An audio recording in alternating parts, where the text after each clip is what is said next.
returning from a mission. I opened the door to the bedroom and saw my cheating wife with a hairy stranger. She was screaming, "Oh, yes, you're the best."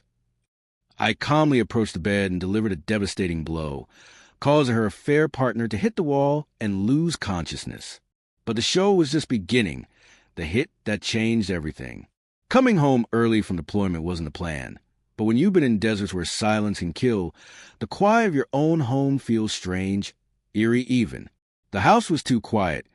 No footsteps, no TV, no welcome home. I dropped my duffel bag in the hallway and called out, "Jess!" Nothing. I walked toward the bedroom, the hallway narrowing with every step. The door was half open. I could hear muffled noises, gasps, laughter, the creak of a mattress. Then her voice, "Oh, yes, you're the best." I stopped cold. The words hit like a round through Kevlar, but it wasn't the sound alone. It was the tone. Carefree, hungry, and it wasn't for me. I pushed the door open. There they were. Jess, my wife of 5 years, was tangled in sheets with a man I didn't recognize. Broad shoulders, hairy chest, tattoo sleeve halfway down his arm. He was on top of her, his eyes closed, her head tilted back. She didn't hear me. He didn't hear me. But they both heard the crack when my fist connected with his jaw. The force lifted him off the bed and sent him tumbling into the wall, knocking over a lamp. He hit the floor like a drop weight, groaning once, and then silence. Jess screamed, pulling the covers up around herself. I didn't scream. I didn't ask why. I just stared. She shrank back into the headboard. It's not what it looks like, I swear. I glanced at the unconscious man on the floor, then back at her. "Then you got a hell of a vivid imagination," I said coldly. Her mouth opened to speak again, but I was already walking toward the closet. "I didn't expect you back yet," she said, voice cracking. Clearly. She scrambled to put clothes on, panic in her movements now. "Please, just let me explain." I didn't answer. I was already moving to the next stage. Contain, control, retaliate. Because I wasn't just going to walk out. I was going to ruin everything she built with this lie. Tactical withdrawal. Know when to strike and when to wait. I didn't storm out. I didn't scream. That would have been too easy for her. Instead, I calmly opened the closet, pulled out a small black duff, and began packing. Jess, now standing at the foot of the bed in a crumpled T-shirt, hovered like a scared animal. "Can we please talk?" she said, her voice shaking, her eyes darting to the man still sprawled unconscious on the floor. I glanced at him. A bruise was forming near his jaw, and he groaned softly, starting to come to. "You've had enough talking," I said. "You did it with your legs open." Her expression twisted, stung by the line. "God, what are you doing?" she asked. "Getting out of your way for now." "Wait, just, please, don't do anything crazy." I turned and met her eyes. You have no idea what crazy looks like. Then I walked out quiet, composed, leaving the door wide open behind me, just like she had with our marriage. Back in my truck, I sat in silence. The adrenaline started to fade, and the pain settled in, not physical, but deeper, bone deep. This wasn't just betrayal. It was calculated. She didn't even flinch at the idea of someone else in our bed. The same bed we used to talk about future kids, late-night movie marathons, and growing old. That version of Jess? She was dead now. It was time to bury the memory and salt the ground. The first step wasn't rage. It was recon. I wasn't going to crash and burn like some emotional fool. I'd been trained for operations more delicate than this. I had photos from the house security cam. Footage of them entering. No masks, no attempt to be discreet. I pulled up our shared phone plan records and started logging text history, timestamps, locations. She wasn't new to this. The affair had been going on for at least 4 months. Work meetings, weekend errands, out-of-town conferences, all cover stories and all verifiable lies. The next morning, I paid a visit to someone who hated Jess almost as much as I did. Her sister, Megan. Megan was never subtle about her opinion of Jess. "She's charming," she once said, "until she gets bored. Then she starts breaking things, including people." When I told her what happened, she didn't look shocked. She looked vindicated. "I warned you," she said, "but I'll help." Why? I asked, because I want front row seats when you take her apart. And so it began, weak points and leverage. Revenge wasn't a moment. It was a process. Jess was impulsive, emotional, the kind of person who believed in shortcuts and silver tongues. I wasn't. I believed in precision. And if you want to dismantle someone completely, you don't scream in their face. You make sure everything they lean on collapses beneath them. Step 1, find her weak spots. Step 2, exploit them. With Megan's help, I found the pressure points fast. Her reputation. Jess had cultivated this image of being a loyal, driven woman at work. Her job at the real estate firm was everything to her. She bragged about being the youngest team lead in their office. Clients loved her. Colleagues respected her. And they all believed she had a rock-solid marriage. Our finances, the house, it was in my name. The car, leased under my credit. She hadn't contributed a cent since switching to part-time last year to focus on balance. Her affair partner, his name was Kyle Benson. Jess met him at some networking event. He ran a small-time digital marketing business. Translation, no real income, no real backbone. I dug deeper and found out he had a girlfriend, live-in, unaware. Perfect. I spent the next few days documenting. Quietly, carefully, copies of texts from our shared cloud backup, security cam screenshots from the front door, video clips from a discreet nanny cam I installed months ago to monitor our dog. When I was away, guess where it was?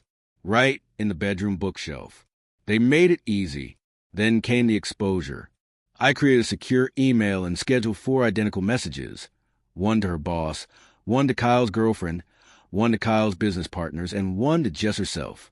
Each included the video footage, clipped with timestamps, a spreadsheet documenting the overlap between our marriage and her affair, screenshots of texts between her and Kyle. The subject line, just thought you deserved the truth. The fallout came fast. Her boss replied within hours. This is a serious HR violation. Effective immediately. She's been suspended pending an internal review. Kyle's girlfriend? She didn't reply. She posted a photo of a packed suitcase on her Instagram with the caption, "Know your worth." Jess? She called me 14 times that night. I didn't answer a single one, but I texted her back once. This isn't even the worst part. Not yet. The collapse begins. The morning after the email drop, I woke up to silence. No calls, no texts, no knocks on the door. That alone told me the damage had landed. But by noon, the silence cracked. My phone lit up with a message from Megan. Jess is officially on fire. HR pulled her in this morning. She tried to say it was deep faked. They didn't buy it. A second message followed. Her boss told her to take a personal leave until this is resolved, which we both know means start packing. I poured myself a coffee and stared at the wall. No music, no TV, just the hum of a refrigerator and the sound of her world collapsing in real time. I visited the bank next. Our joint accounts were already transferred, my half to a separate one in my name only. I had the documents to prove I had contributed 90% of the deposits over the years. Jess, thanks to her erratic freelance schedule, wouldn't be able to touch much. I canceled the credit card she loved flashing around town, locked her out of the shared Amazon account, shut down the streaming services she used more than I ever did. Small things, petty things, but they added up. By the time evening rolled around, the storm hit full force. She showed up at the house around 6:30 p.m., mascara smudge, wearing that beige blazer she used to say made her feel like a boss. I let her knock for a full minute before opening the door. "You're not answering my calls," she said, her voice shaky, not angry, panicked. I leaned on the frame. I didn't feel like talking.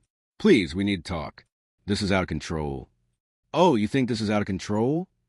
I said, "I barely started." She stepped inside without being invited, walked past me like she still owned something in this house.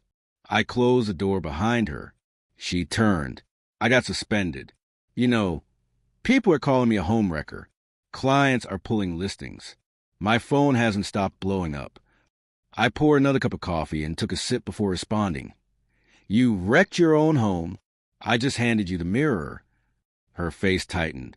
Do you think you're the first man whose wife cheated? You could have just walked away. Exactly, I said calmly. I could have, but you didn't walk away from me. You lied to me.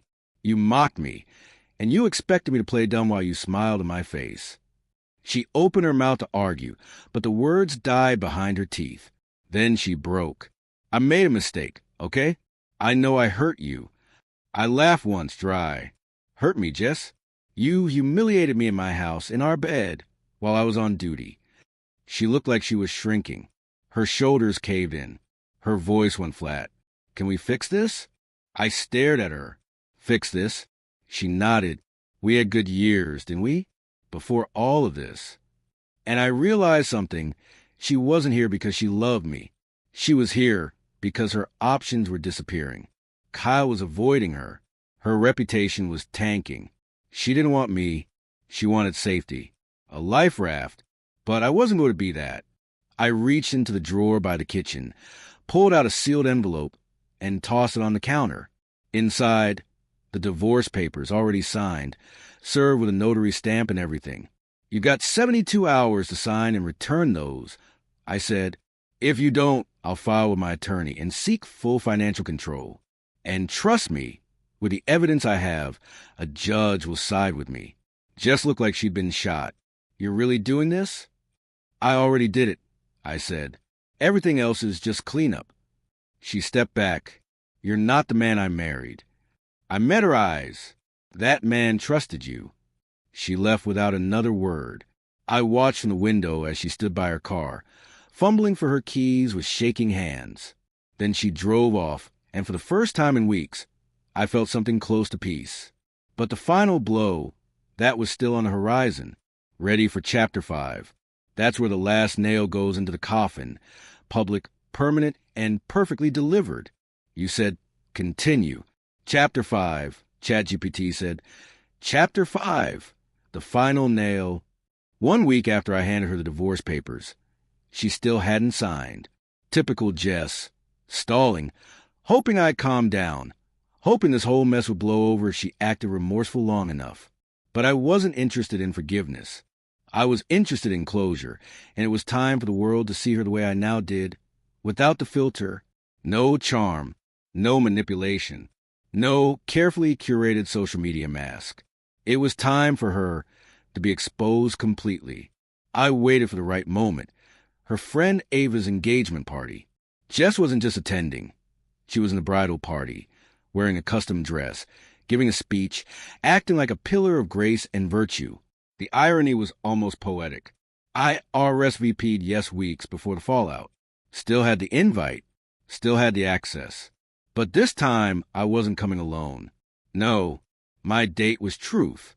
I arrived 20 minutes before Jess, made a polite round, nodded at people I barely knew, and quietly handed a USB to Ava's fiancé with a simple request. When Jess gives her speech, could you play this video after? It's a tribute to honesty. He smiled. Sure, man. Happy to. He didn't know what was coming. No one did except me. Jess stepped up to the mic, dressed in white satin, all polished smiles and fake sincerity. She spoke about love, about loyalty, about commitment. And then the screen lit up. The footage rolled. Jess wrapped around Kyle in our bed, their texts, her voice clear as day, whispering, "My husband will never know." The room turned to ice.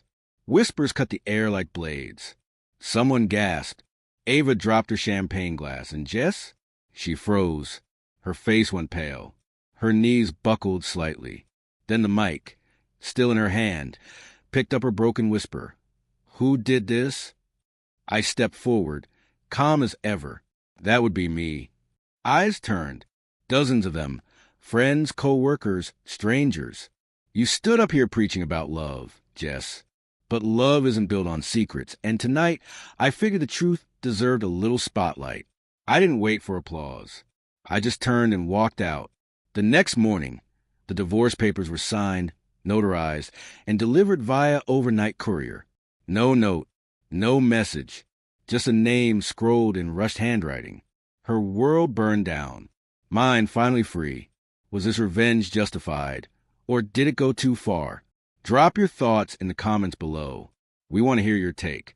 And if you love jaw-dropping pro-revenge stories, make sure to hit that subscribe button and smash the like for more thrilling tales you won't want to miss. Every like, share, and subscription means the world to us. It helps us keep bringing you the stories you crave. Your support truly makes a difference.